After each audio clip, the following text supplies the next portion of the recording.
So, you want to send text messages through ARMS.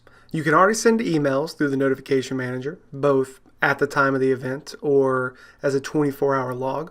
But you also want the ability to send text alerts to your officers, to your admins, to your school administrators.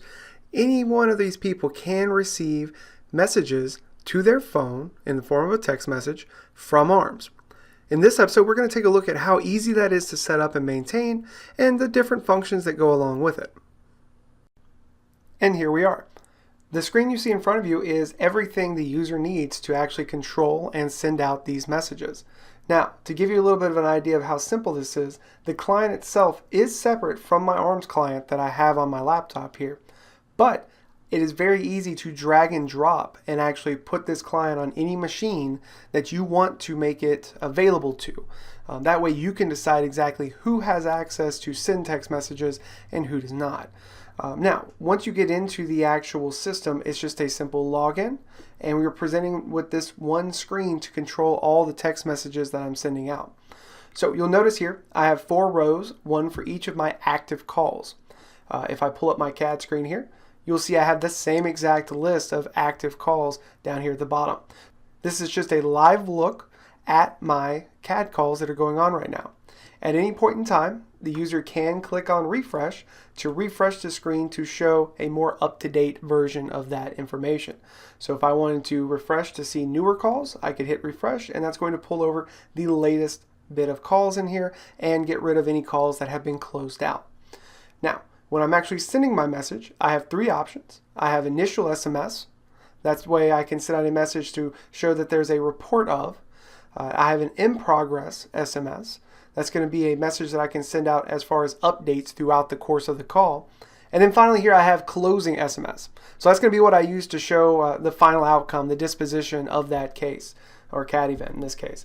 Now, setting these up is very simple. I come up here and go to Settings, and I can set up a list of recipients, basically setting up a Rolodex of possible numbers that I want to send to. I have a template set up for each of those buttons that I had on the previous screen. So you notice here with my initial SMS template, I can use my buttons here to input variables. This is what one of the variables look like. And these variables will be replaced with the actual data when the message gets sent out. Now, I can set up each of these to be different. Now, while I have mine set up as initial, progress, and closing, you could use yours for any reason that you would like. Maybe you want to send out an alert in case of an actual specific type of emergency. For instance, in our listserv, a user mentioned wanting to be able to send out a notification anytime a taser was used. Now, you may not want to create an incident code for tasers so that the notification manager would take that information and send it out for you. But instead, you could create a template for that data. And then that way, whenever you do that, it's going to send out that taser alert to whoever you want to send that to. Now, once I have my template set up, when I come to my actual screen here, I can click on the call that I want to send more information about to my text message users. When I click on that, I can then check who I want to send these messages to, and then hit Send Now. It's that simple.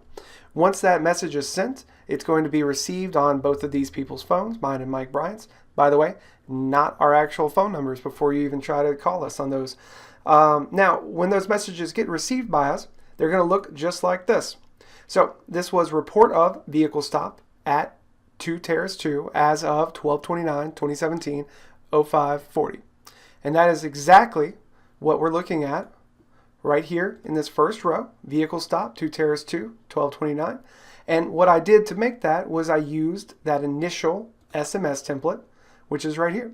So this is what will become a text message, and when it pops out on the other end, it's going to look just like this. That's simple, and it's all encased in this one client that is separate from the main ARMS client.